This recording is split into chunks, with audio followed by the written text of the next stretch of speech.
Então, acho que os grandes feitos, eles são os grandes feitos que a gente faz na vida das pessoas. Quando eu fui entregar os títulos de regularidade dos primeiros títulos do Rio Comprido, eu me deparei com uma história de 50 anos de pessoas que estavam esperando por aquilo. Você imagina você entregar um título para uma pessoa que está há 50 anos esperando por aquilo. Não tem grandes obras. Acho que aquele título individual, ele é muito importante. Ele é uma realização muito maior.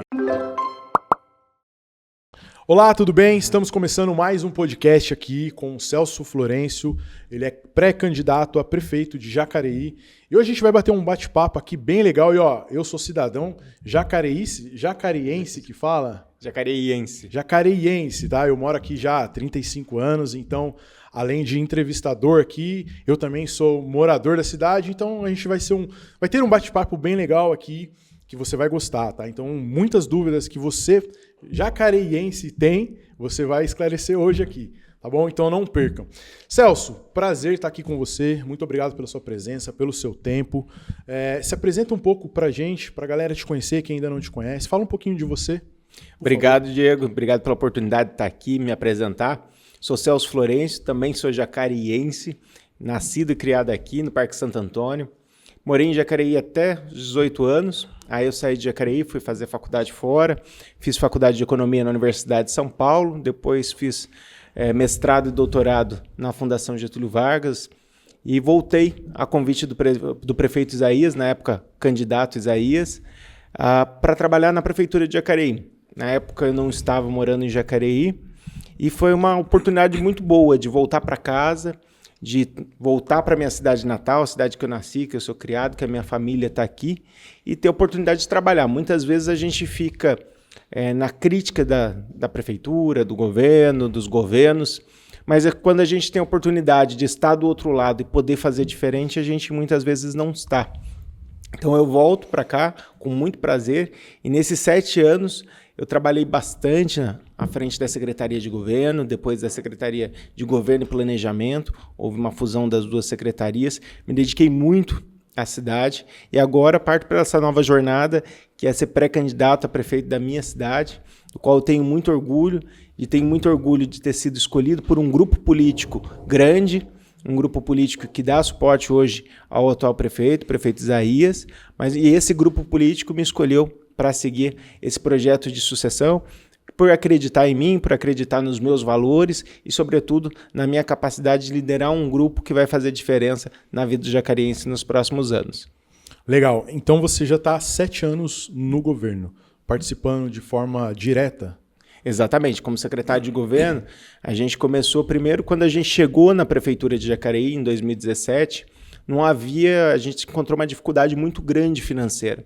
Muitas contas em atrasos, contratos em atrasos, restos a pagar de mais de 100 milhões deixados pela gestão anterior. A prefeitura ela não tinha dinheiro nem para pagar vale-refeição dos funcionários públicos. Quem lembra, os funcionários públicos trabalhavam 6 horas porque a prefeitura não tinha dinheiro para pagar vale-refeição. A gente conseguiu colocar a casa em ordem, criamos sistemas de transparência, de corregedoria dentro da Secretaria de Governo à época, para conseguir dar transparência ao gasto público, transparência do que está sendo feito, coisa que até então não existia, e mostrar que a gestão pública ela pode ser transparente, eficiente e correta. A gente conseguiu evoluir muito nesses últimos anos, colocamos a casa em ordem, conseguimos a capacidade de investimento de novo para o município tinha perdido a capacidade de investimento, fizemos diversos investimentos em diversas áreas da Secretaria de Governo. Eu me orgulho de estar à frente de diversas obras de infraestrutura, de ter viabilizado diversas obras de infraestrutura, sobretudo macrodrenagem, mas na Secretaria de Governo, por ser uma secretaria meio, a gente acaba tendo contato com todas as outras áreas e eu pude contribuir dentro das minhas possibilidades em diversas áreas. Então, acho que isso me preparou muito bem, além de toda a bagagem acadêmica, de mestrado, doutorado na área de administração, além da experiência desses últimos 7 anos de trabalho na frente da Secretaria de Governo e da Secretaria de Governo e Planejamento. Também tive uma escola de cidadania, de política, que foi a participação social. Durante esses últimos 7 anos, eu acho que eu fiz por baixo pelo menos 100 reuniões de participação por ano. Então, coleciono aí umas 700 reuniões de participação popular. desde plano diretor, orçamento, obras, e isso é muito importante porque o gestor público, por melhor que ele seja, se ele não estiver conectado com a sociedade, se ele não estiver olhando no olho das pessoas, entendendo o que é prioridade para as pessoas, ele vai tomar a decisão errada.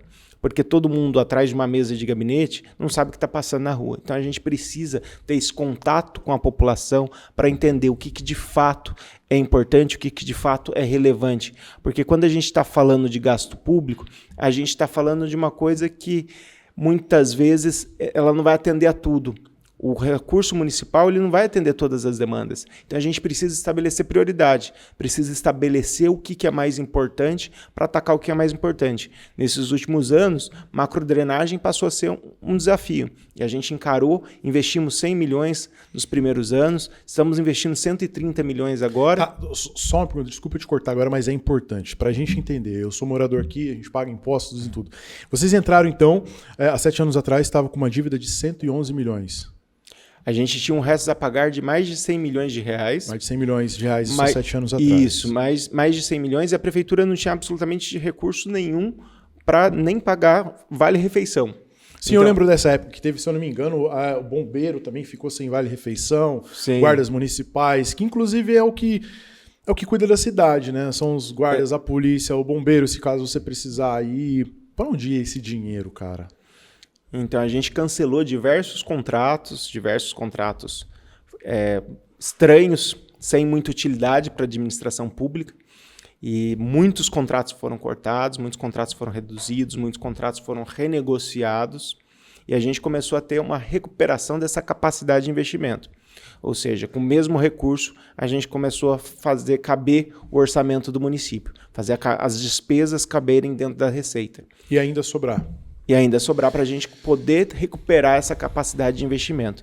Então, e agora você está falando que foi investido aí mais de 100 milhões para essa parte do macro da macrodrenagem, que é combate à enchente. Tá, mas 100 milhões seria o quê? Isso anual? Ao longo dos primeiros 4 anos a gente investiu em torno de 100 milhões de reais e nesse momento a gente tem em contratos 133 milhões de reais contratados em obras com recursos vinculados para essas obras. Ou seja, já tem recurso e essas obras estão sendo executadas. Tá, e qual é o período de tempo para essa obra ser executada? Até o fim do ano. Até o final do ano. Até o final do ano. Em 18 meses a gente vai ter... Já que a gente está falando em obra, você jacariense que mora aqui, que quer acessar Jacareí para São José, ali naquela partezinha do Vila Branca, fala para mim, eu não sei se foi vocês que fizeram, que foram responsáveis, tá? Não sei realmente, mas aquilo ali foi o maior erro que fizeram. Porque antes tinha um caminho que já tinha um trânsito, mas aí bagunçaram tudo ali e ficou pior. Não, eu trabalho em casa, como eu falei, tenho uma agência de marketing, a gente trabalha em casa. Então, assim, eu não gasto R$1 para sair da minha casa para me locomover. Mas quando eu preciso ir, hoje fui almoçar, levei a equipe para almoçar. Poxa, a gente perde ali 5, 10 minutos que antes não perdia. Antes estava ruim. Já viu aquele meme? Diretor, já viu aquele meme? Tava ruim, parece que melhorou tal. Agora parece que piorou? É isso que eu olho para aquele negócio e falo. E eu queria saber quem foi responsável, pelo que você me falou, da sua parte, da área de vocês ali, de ver essas estruturas.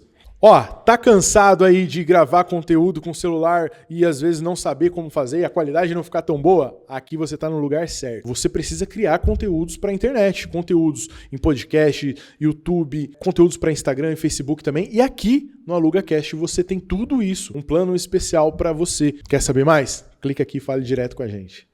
O que aconteceu ali? É uma dúvida que... Eu sou louco para descobrir que é.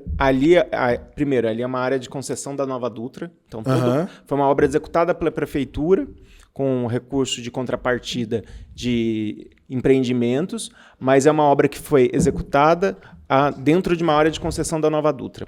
Hoje, o maior problema ali não é a obra que foi feita. A obra que foi feita, você vai ver que ela vai ter uma funcionalidade muito boa a hora que a marginal estiver completamente pronta. Que são aquelas barreiras laterais Isso, ali. Porque hoje o que acontece? Está uma bagunça ali, porque em relação à obra que está sendo realizada na rodovia.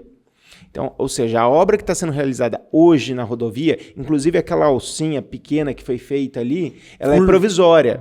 Ela é provisória. Né?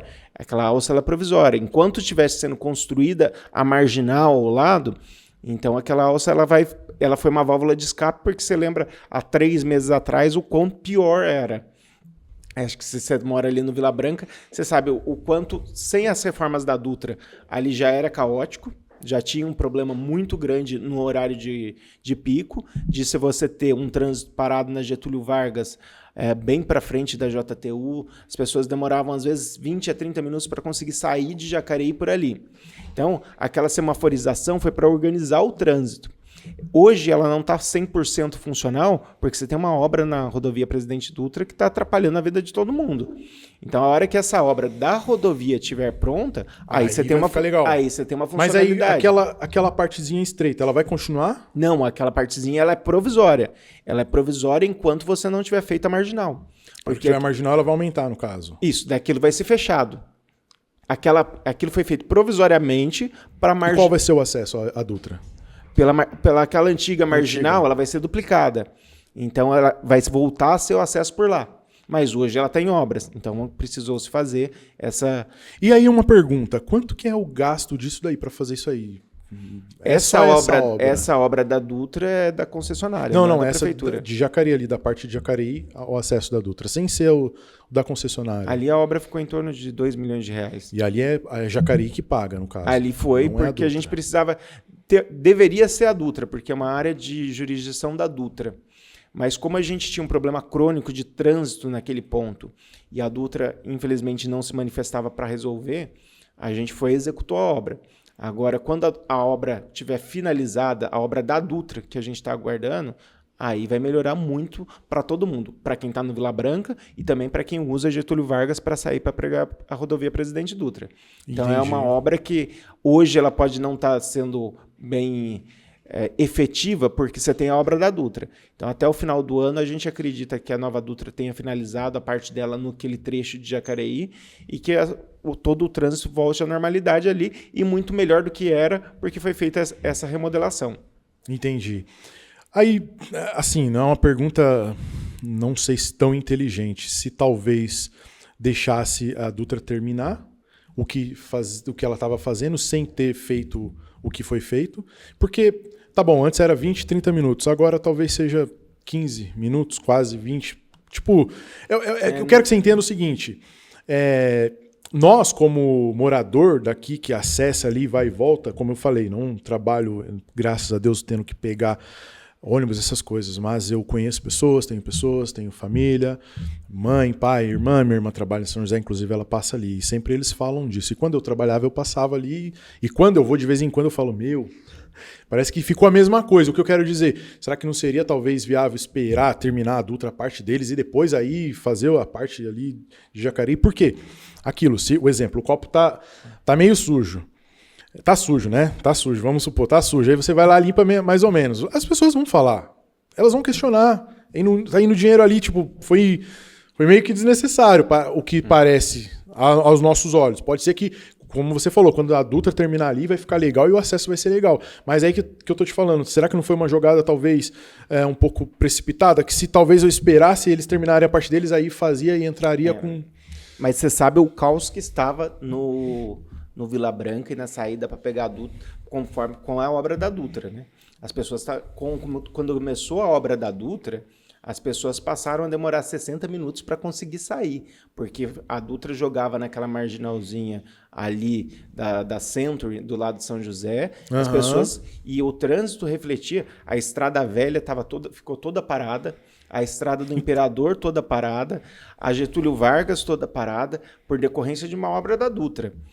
E se a gente não fizesse absolutamente nada, te asseguro que seria muito pior. Seria muito pior. Seria muito pior. Porque o jacariense que mora e que usa todo dia ali a saída para São José, ele sabe que quando começou a obra da Dutra, parou totalmente. Getúlio Vargas, Estrada do Imperador, a Malaquiaça tinha trânsito das pessoas fugindo da Getúlio Vargas porque estava tudo parado aquela saída.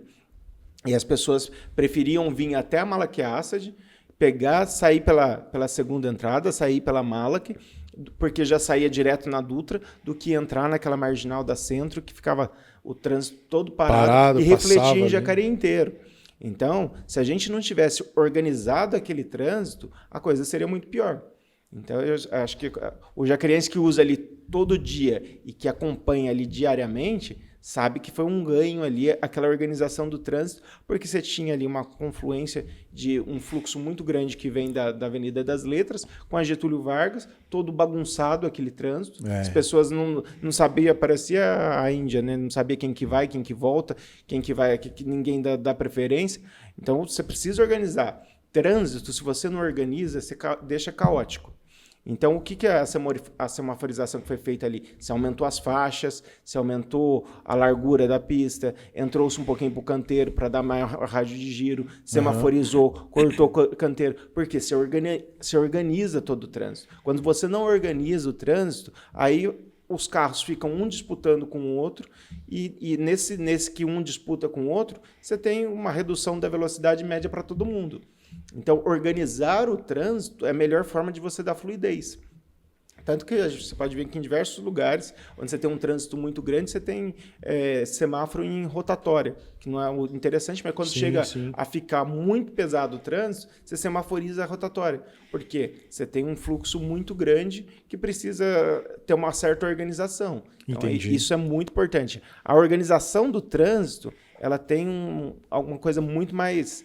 Ela é muito funcional. Então, a gente precisa organizar para o trânsito fluir. Se a gente deixar a coisa mais organizada, além de todo o problema de demora, a gente está falando ainda uma coisa muito pior, que é o risco de acidente. Então, você diminui, inclusive, o risco de acidente. Imagina o custo para uma vida de uma batida, de um acidente de moto. Então, isso, se você está nessa bagunça caótica, você tem muito mais chance de ter um acidente. Então, o que foi feito ali foi para amenizar o estrago que estava, mas a ideia é de quando a Dutra terminar a parte dela, de melhorar ainda mais o acesso e ficar mais rápido ali para todo mundo. Ali vai ficar muito melhor. Show. Agora, uma outra pergunta em relação ao que a gente está falando de obras aqui, já que a gente falou dessa ali do Vila Branca, e aquela outra que liga lá a Heineken ali, ela liga a Dutra até a parte da Getúlio Vargas, né? Que foi também na mesma estrutura de vocês. Isso, foi feito.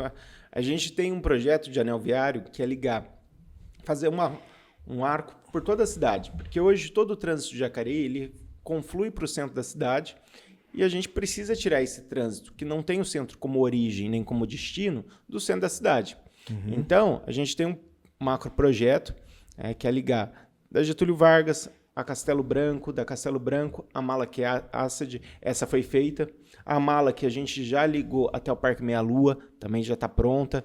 A mala que a gente consegue chegar até Davilino, a Davilino já está chegando até São José dos Campos. Então, para todo mundo que hoje está sofrendo com a Dutra, sabe que a gente vai ter uma ligação importante que está sendo finalizada, que a gente percebeu o quanto é ruim a obra na Dutra, o quanto é ruim essa dependência do município pela rodovia, e daqui até mais tardar, daqui a 5 anos, a rodovia Presidente Dutra ela vai ter o sistema Free Flow, que é basicamente, você entrou na rodovia, você vai pagar pedágio.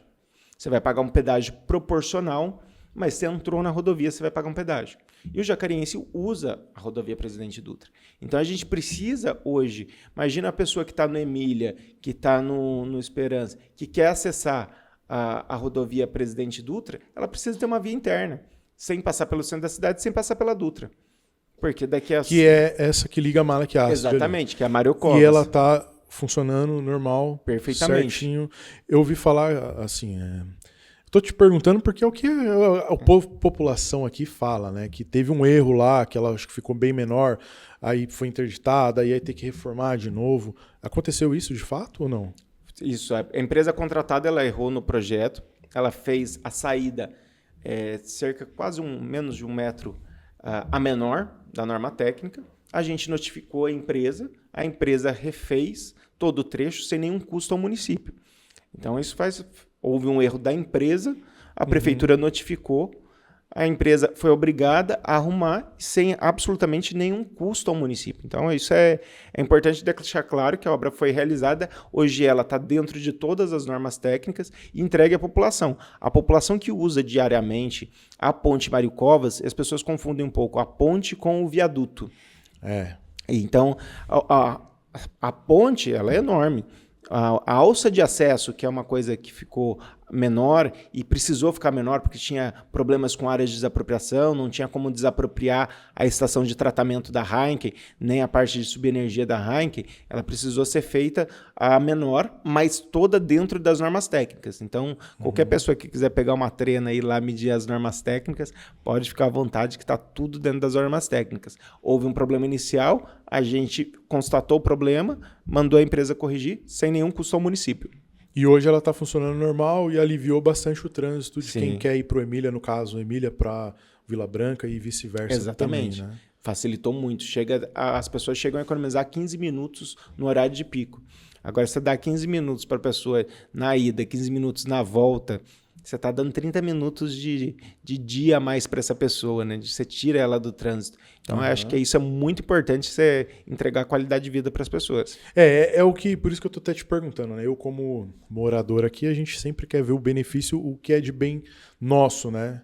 Porque a gente já paga um imposto absurdo em tudo, então a gente quer ver, pô, cadê o retorno? Aonde está? Então, por isso que eu te questionei, te perguntei em relação à passagem do Vila Branca para Dutra, e outra é essa relação, porque é o que a gente ouve da pessoa que mora aqui em Jacareí, de fato, né? Você falou que hoje você está morando aqui de volta em Jacareí? Sim, desde 2016, quando eu aceitei voltar para Jacareí para trabalhar na prefeitura, eu voltei para minha casa. Então, e hoje você mora no Parque Santo Antônio?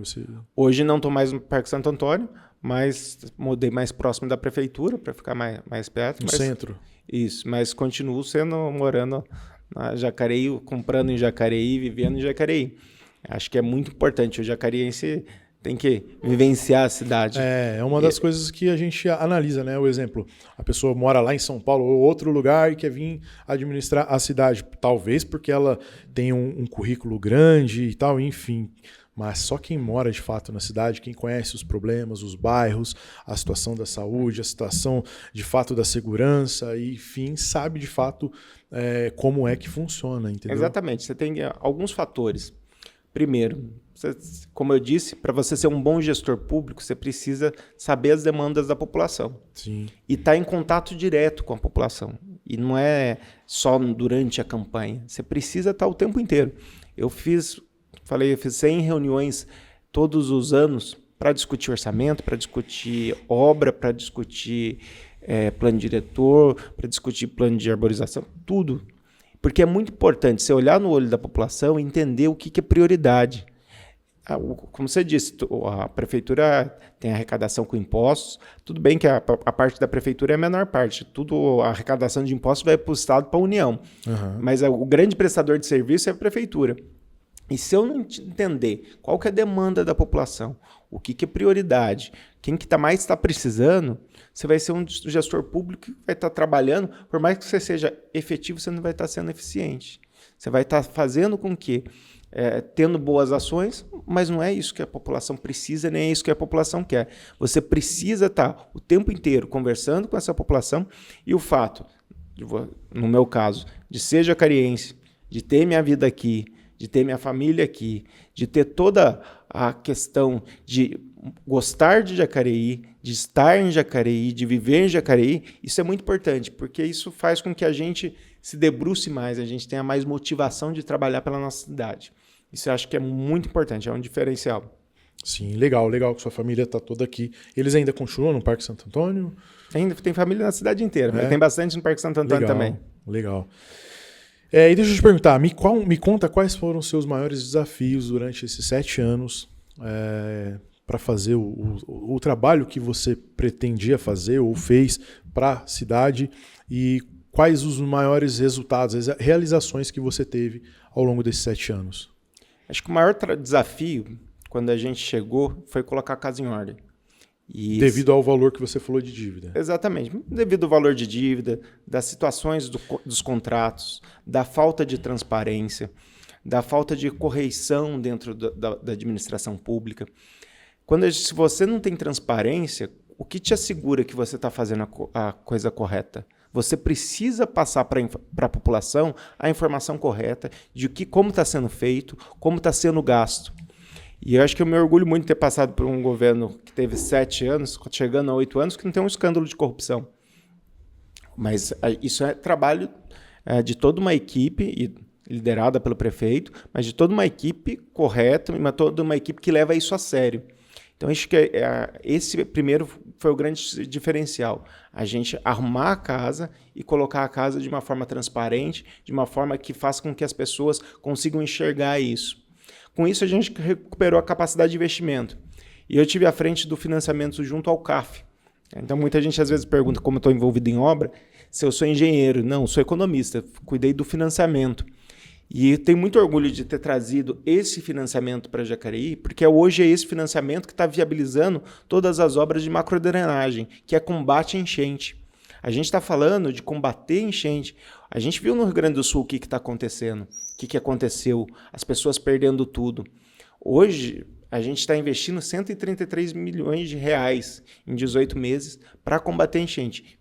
Todo esse dinheiro vem desse financiamento. E esse foi um financiamento que precisou ser aprovado no Senado Federal, que precisou ser assinado pelo presidente da República, que passou por diversos ministérios.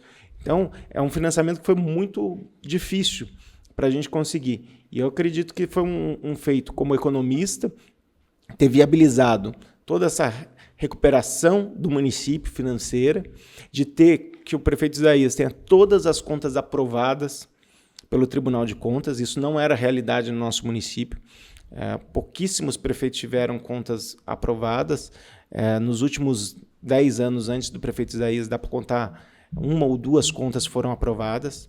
Então, isso não era uma realidade da cidade e hoje a gente tem todas as contas aprovadas. Isso significa que o dinheiro da educação está indo para a educação, o dinheiro da saúde está indo para a saúde, que não tem nenhum contrato duvidoso. Isso significa que a administração está funcionando bem.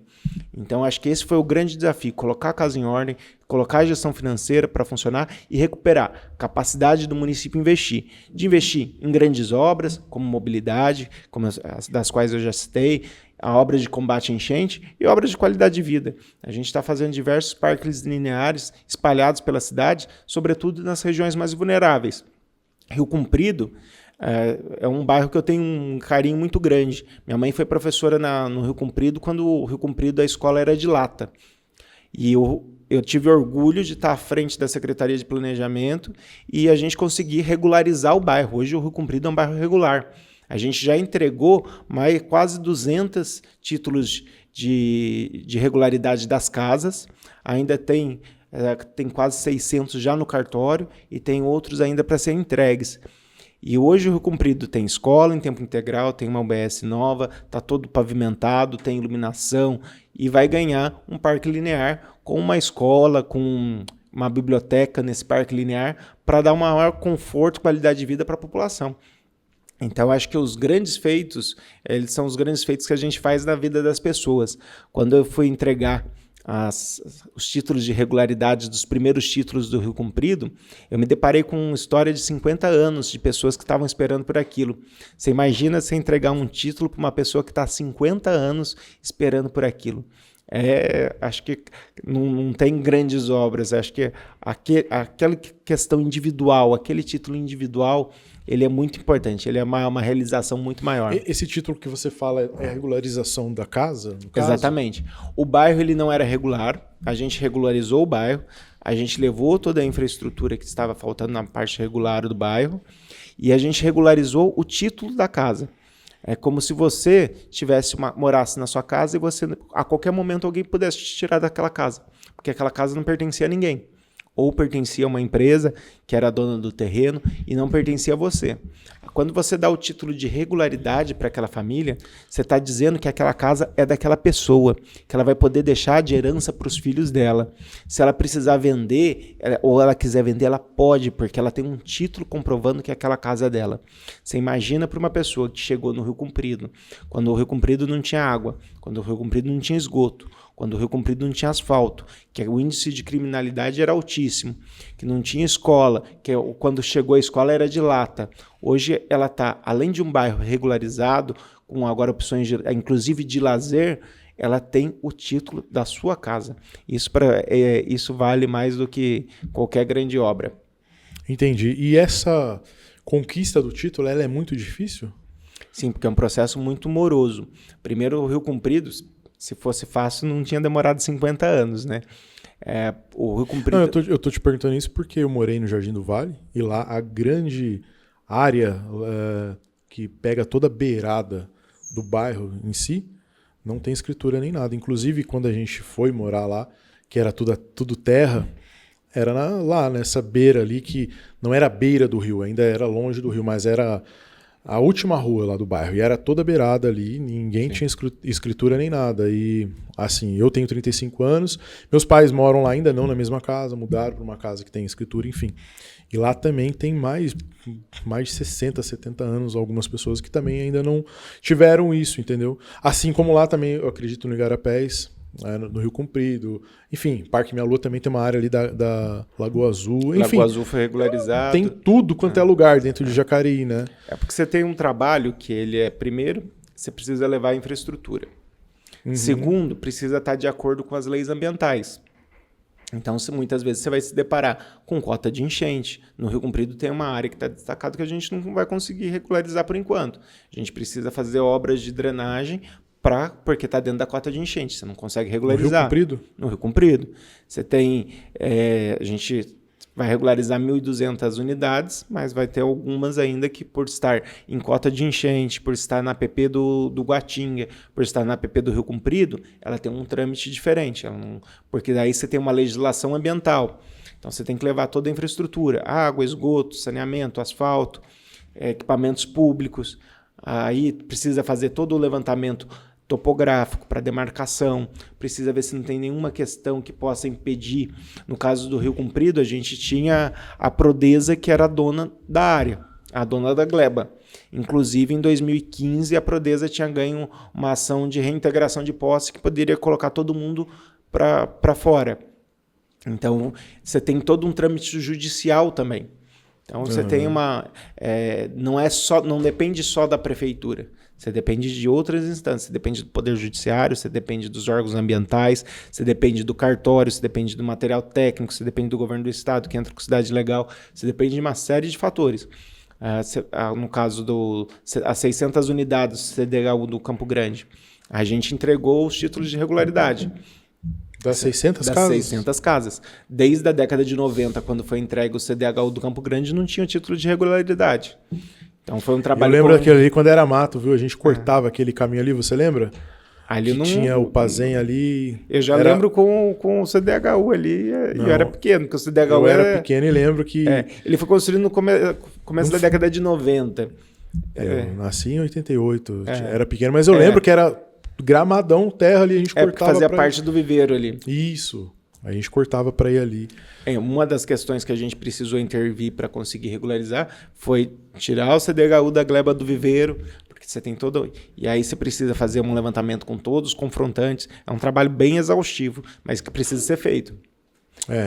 Mas é muito importante, porque você vê a dimensão. Nosso governador Tarcísio fez questão de vir entregar essas 600 unidades.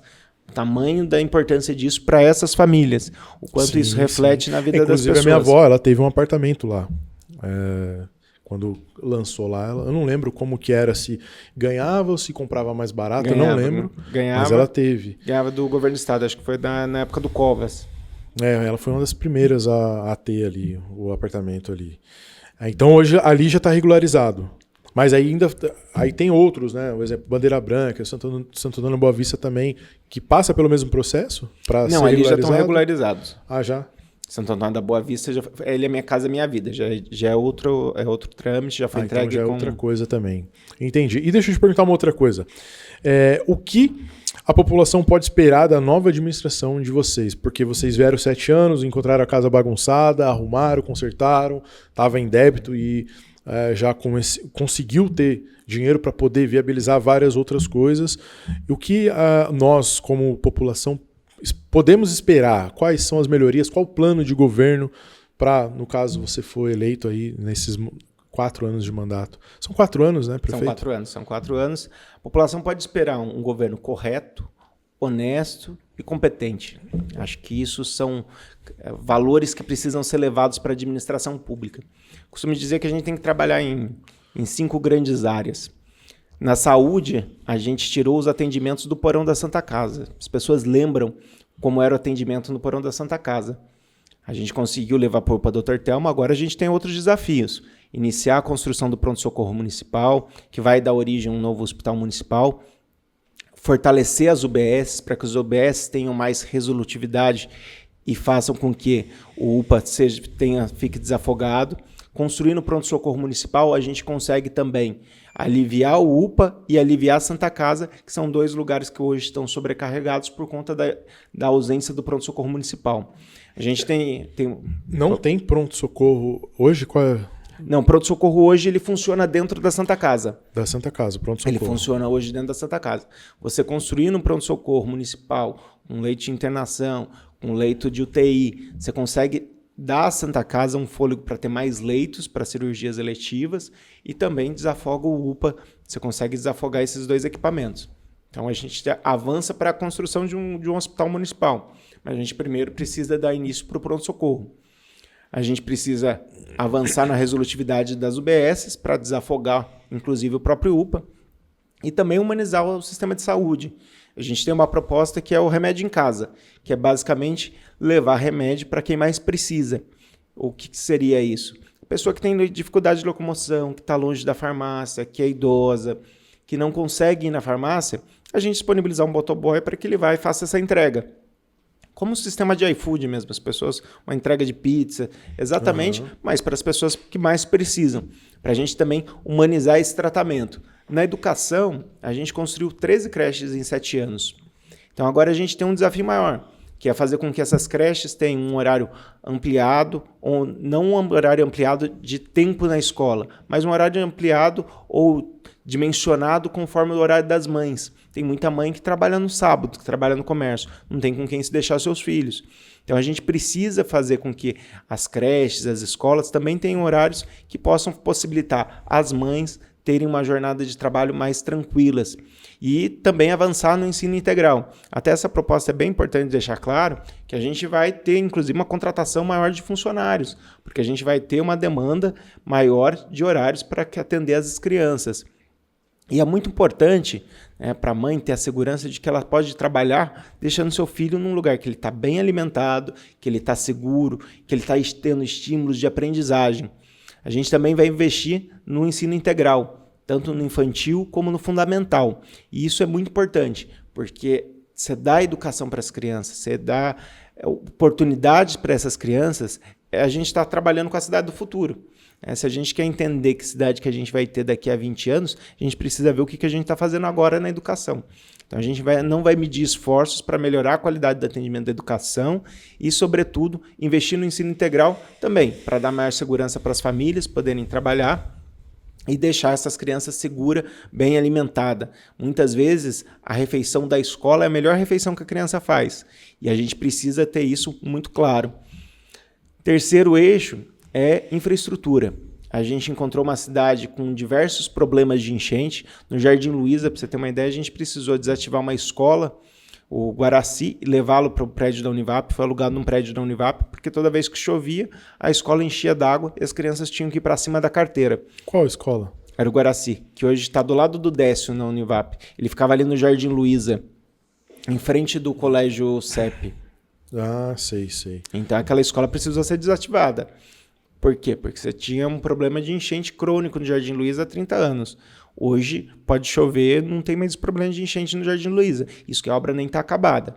A gente está fazendo obra de drenagem no São Luís, na Diogo Fontes, na Lucas Nogueira Garcês. No Tanquinho está fazendo um canal de 2,5 km. Eu gostaria de saber de uma pergunta o seguinte. Fazer essa pergunta. Por que quando quebra alguma coisa na rua, eu vendo assim como administrando um negócio, qualquer coisa, né? Se quebrou uma coisa na rua, por que o SAI ele vai lá, ele quebra, abre o exemplo, ele vem aqui, abre o buraco, certo? Ele abre o buraco, deixa o buraco aberto. Em várias ruas você vê isso. Várias ruas que você, dependendo da velocidade que você vem, você quebra uma roda ali.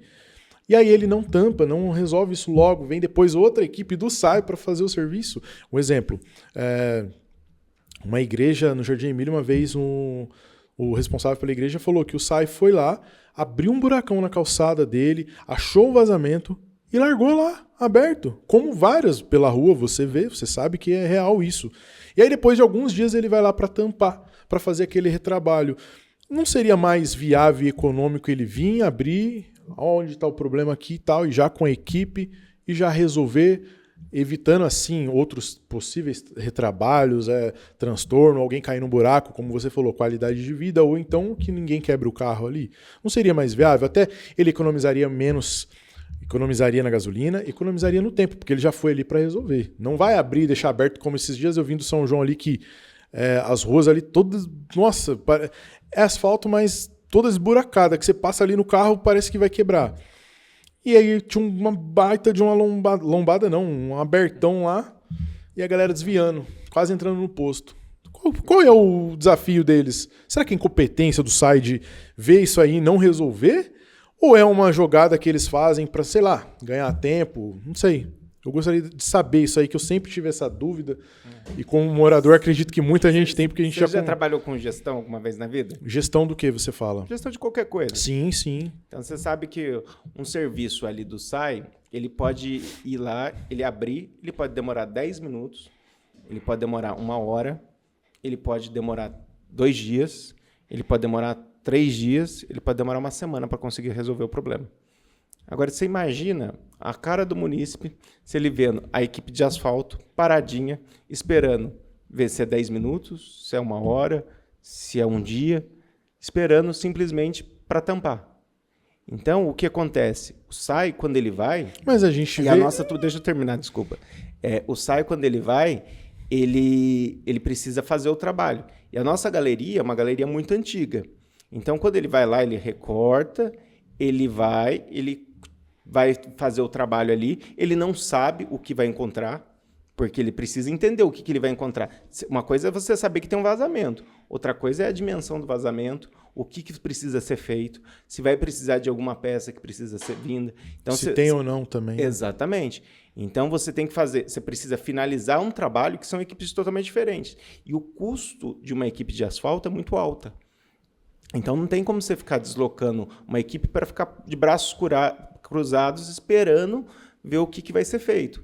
Então, a gente precisa fazer, resolver o problema, depois vem só a equipe de asfalto.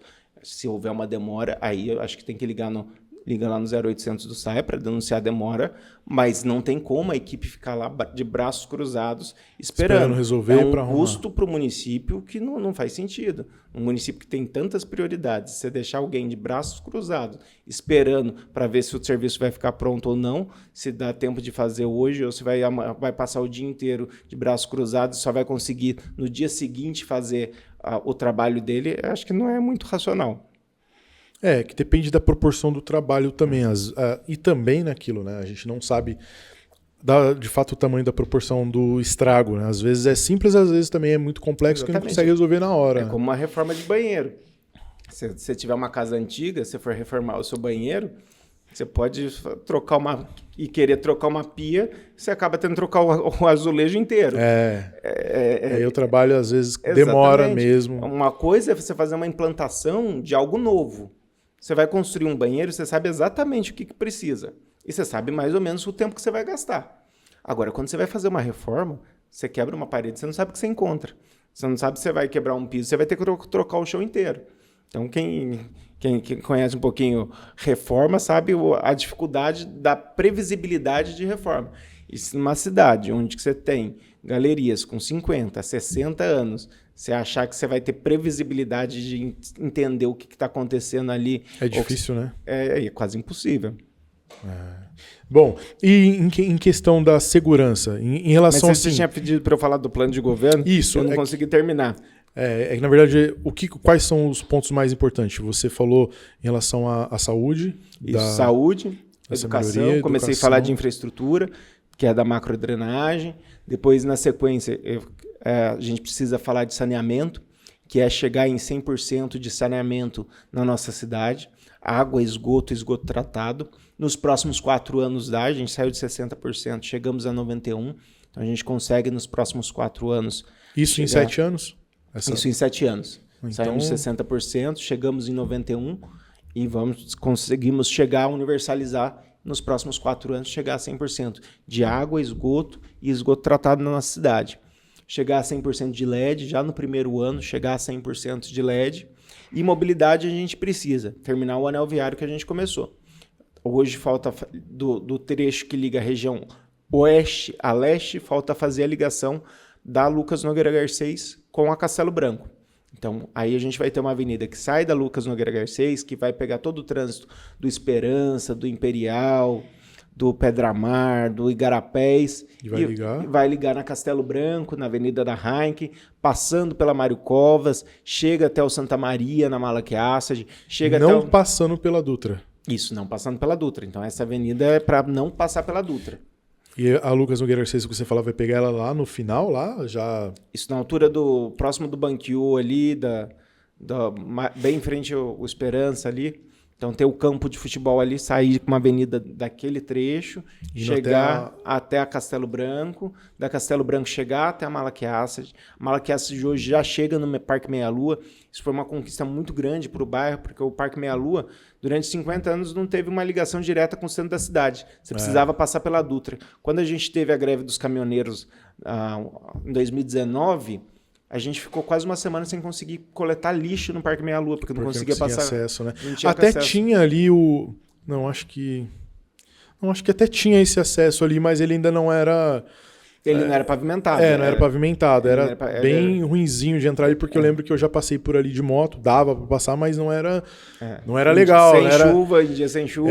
E assim, fora o perigo que era ali também, né? Era tudo escuro e tal, mas então ali agora já tá liberado, né? Eu vi lá que ficou muito bom, muito bom. Estamos chegando com a Davilino, finalizamos a Davilino também até o Parque Meia Lua e chegando com ela até São José dos Campos. Davilino até o Parque Meia Lua? Isso, ela já chega hoje até o Parque Meia Lua também. Ela emenda com essa avenida que foi feita e hoje a Davilino está chegando até São José dos Campos. Então... E essa obra da Lucas Nogueira Garcês, você está falando ali perto do Esperança até aqui, quanto tempo mais ou menos e mais ou menos quanto de verba? Porque ali é interessante, porque não vai pegar a Dutra, como você falou. Sim. E ainda mais se a Dutra começar a vir com essas cobranças.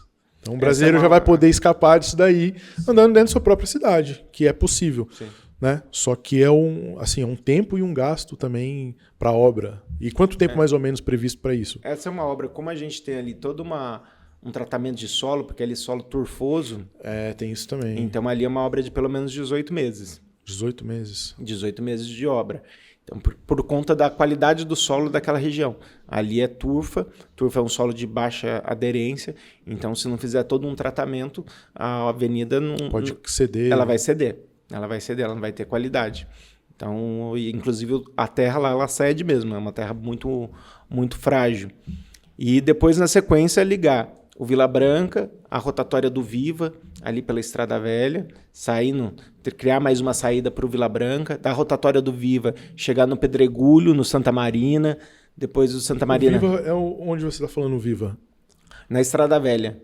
Você desceu do Vila Branca, tem a rotatória grande ali que dá acesso ao condomínio Viva e depois sobe para ir para o Rio Comprido Santa Paula.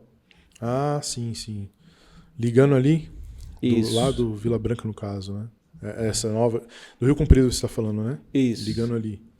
Aí chegar do Rio Comprido, sair da rotatória do Viva, chegar no Santana do Pedregulho, ir até o Colônia, para pegar todo o trânsito de caminhões que vem da Sebrae e desviar para que as pessoas não venham mais para a rotatória da Gates. Para os caminhões pesados eles sejam desviados para Ayrton Senna via Colônia. Então a gente consegue aliviar bastante o trânsito. E chegar da Olinda Mercadante, ali da região do Maria Amélia, até o Campo Grande. Então a gente consegue fazer... Ali já tem esse acesso. A Francisco Eugênio Bicuda, ela não é pavimentada. Ela não é, mas tem esse acesso. Ela existe, mas ela precisa ser melhorada e pavimentada. E vocês têm a ideia, então, de melhorar isso aí? Sim. Tá no plano de governo também? Isso, tá no plano de governo. Então a gente vai fechar essa parte. Então vamos fazer essas obras viárias. O quarto eixo, basicamente, é emprego e renda. Então, trabalhar para gerar emprego e renda para as pessoas, para os mais jovens que têm dificuldade de encontrar o primeiro emprego, para as pessoas com mais de 60, os pais, os avós, que são os chefes da família, mas que têm muita dificuldade de se realocar no mercado, porque o mercado muitas vezes é cruel com as pessoas mais velhas. Então, a gente criar incentivos para que tenha emprego para os mais jovens, para as pessoas mais velhas e gerar uma cadeia produtiva na cidade mesmo. A gente conseguiu fazer isso em diversos setores e vai expandir isso. E vocês já têm um plano para isso? Sim, sim. Já? Sim, temos tanto para a área rural, para incentivar a própria Secretaria de Educação a comprar dos produtores rurais locais, para que tenha um acesso melhor, para que consigam ter um mercado dentro da própria cidade, para a gente estimular as costureiras a fabricarem os uniformes das crianças, das nossas crianças da rede, ou seja, utilizar a própria prefeitura para ser um vetor de desenvolvimento, de gerar economia local. No próprio local, né? No próprio local. E também investir em capacitação, em ciência e tecnologia, para que o nosso jovem que hoje está lá no celular, ele encontre também uma ferramenta digital de estar à frente, de estar se capacitando e também estar se inserindo no mercado, sobretudo agora com TI. Legal, legal. Essa é uma ideia bem bacana. Mais algum ponto que a população possa esperar de melhoria nesse governo que vocês têm? E por fim, qualidade de vida.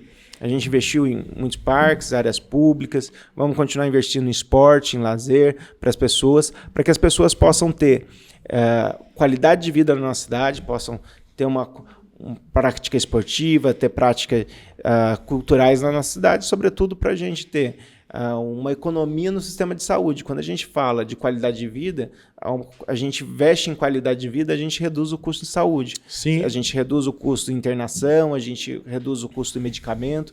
Então, a gente poder investir em dar mais qualidade de vida para as pessoas, isso inclusive ajuda a reduzir os gastos em saúde. Essa era uma próxima pergunta que eu ia até te fazer. Já tem hoje, nesse governo de 7 anos, esse incentivo à qualidade de vida, a melhora, a esporte, patrocínios, como que eu posso dizer? Patrocínios de realmente esportes, é feito dentro desses 7 anos, já foi feito? Foi feito diversas ações. A gente tem desde programas muito legais como a Agita Férias, que levar a criançada para a praia, para poder ter esse estímulo. Muitas vezes é o único contato com marca que essa criança teve.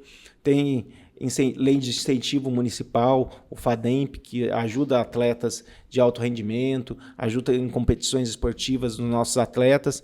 Também fizemos diversas áreas esportivas, você disse que é do Jardim do Vale, você sabe que ali a recuperação do Parque Linear ali, você vê muita gente andando, caminhando, ali no Parque Linear do Caçununga. A do Caçununga ficou muito boa, muito bonita, e aí começaram a do Campo Grande até o Jardim do Vale lá. Aí também é vocês que estão à frente disso, fazendo essas obras aí. Isso. Está sendo Legal. feito e vai ficar melhor ainda. Já ficou muito bom o Caçununga, já deu a ciclovia, você vê a população andando na ciclovia, caminhando, fazendo esporte. O que foi feito ali no Caçununga, de verdade, ficou muito bonito, muito legal. Eu gostei, inclusive já caminhei ali, vou vez outra ali com algum amigo meu. E aí a gente até falou assim, parou ali perto do viveiro, né? A gente falou assim, imagina se eles pegaram do viveiro até lá no Jardim do Vale, perto daquele campão que tem lá.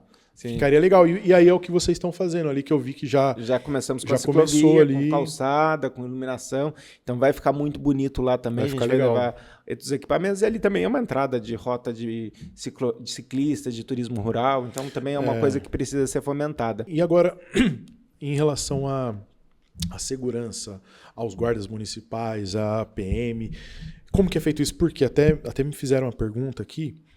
Teve esses dias um assalto ali numa farmácia próximo da Gates ali, de madrugada e tal.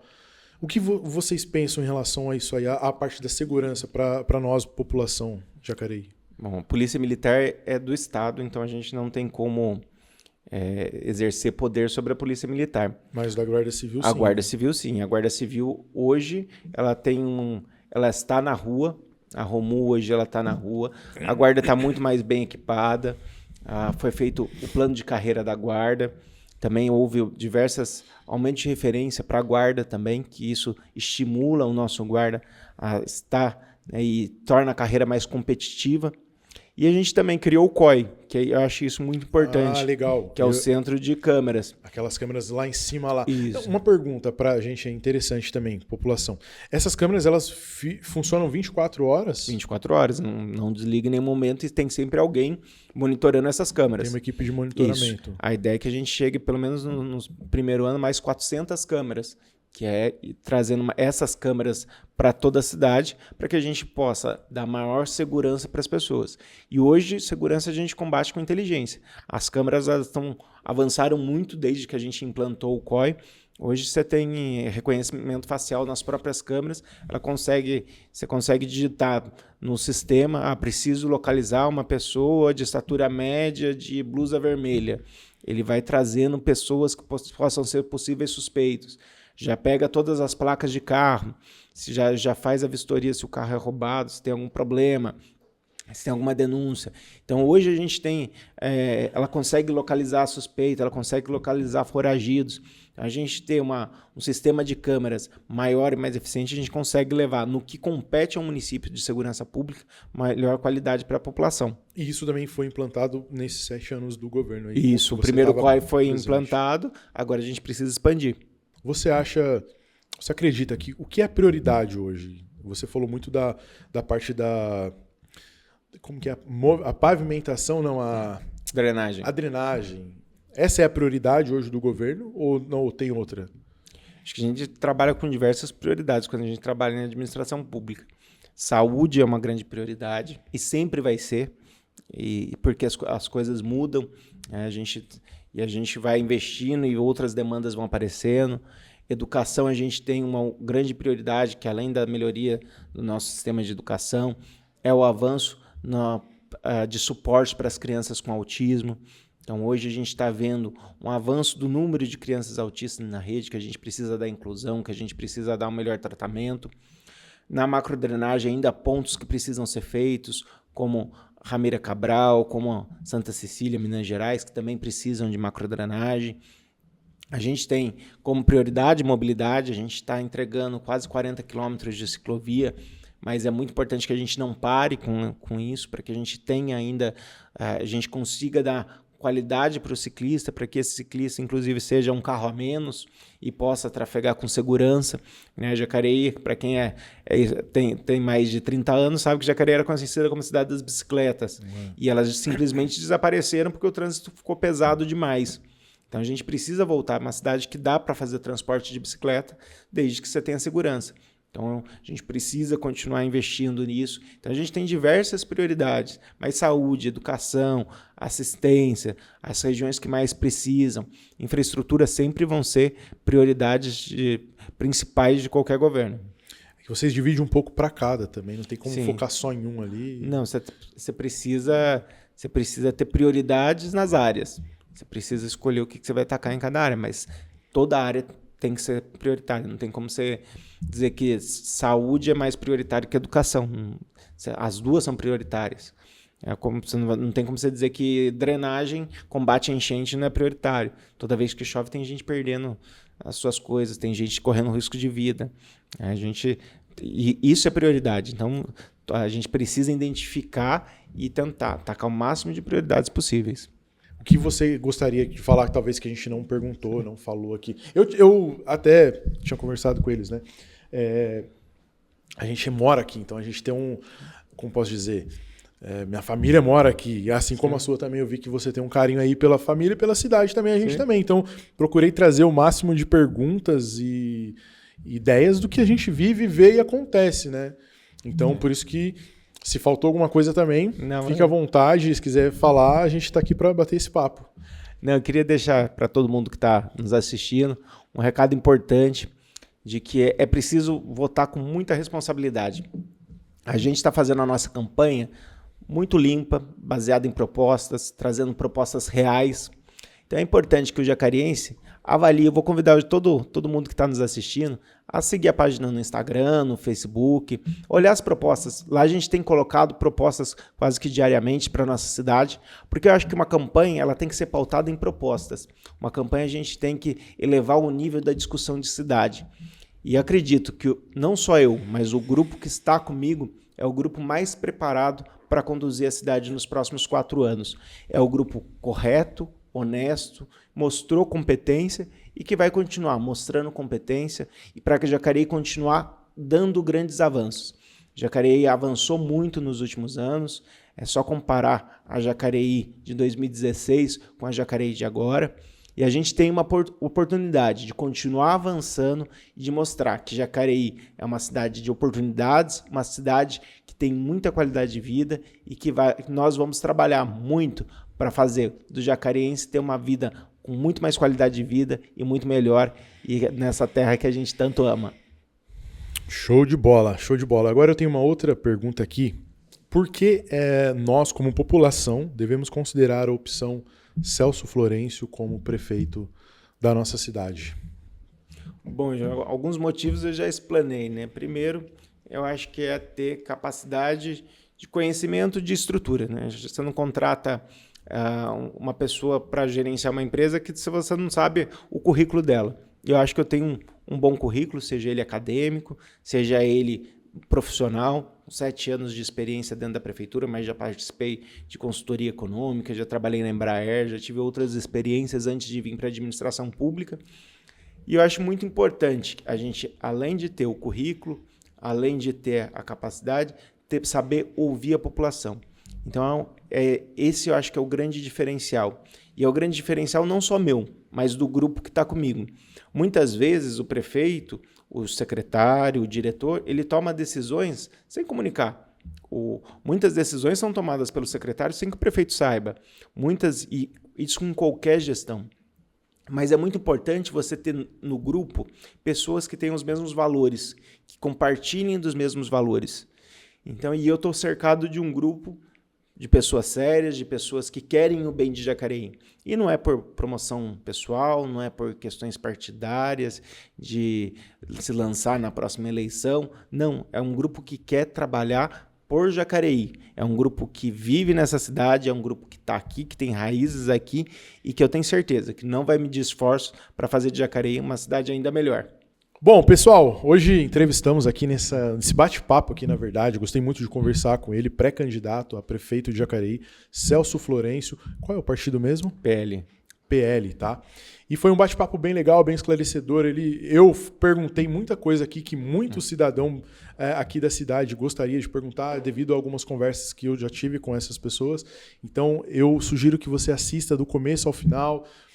Não sei se você está vendo esse corte, mas vale muito a pena para você entender o plano de governo dele, o que esperar desse pré-candidato também ao governo da nossa cidade. Eu gostei muito da sua conversa, da sua pessoa.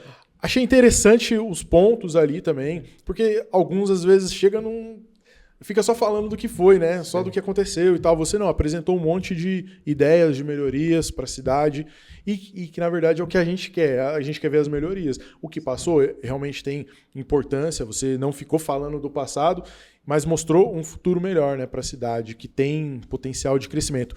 Só a última pergunta, para a gente finalizar. E para um investidor que quer investir em Jacareí, o que vocês vão pensar também nessas coisas? Melhorias, suporte para investidores investir em Jacareí, fábricas e tal? Com certeza. A gente vai trabalhar primeiro ativamente na prospecção de empresas para vir para Jacareí, mas tem incentivos como a remodelação da lei municipal de incentivos econômicos para trazer empresas, inclusive com redução de tributos para áreas específicas que sejam interessantes, como a área de tecnologia. Então, tem diversas outras áreas que a gente vai atuar para fazer de Jacareí uma cidade. A gente está na melhor localização do Brasil, entre Rio, São Paulo, Campinas, próximo do Porto, né? Próximo do aeroporto. Então a gente vai utilizar essa localização privilegiada para fazer que Jacareí se desenvolva a passos mais largos. Show de bola. Celso, muito obrigado. Obrigado. Foi um prazer falar com você. Tamo junto e boa sorte nessa... Não, obrigado, só queria agradecer a oportunidade, esclarecer alguns pontos. É sempre importante a gente trazer esses pontos e deixar claro que a gente fala do que fez para mostrar que a gente tem competência para fazer, mas que a gente tem muito projeto e a gente quer demonstrar esse projeto para a população.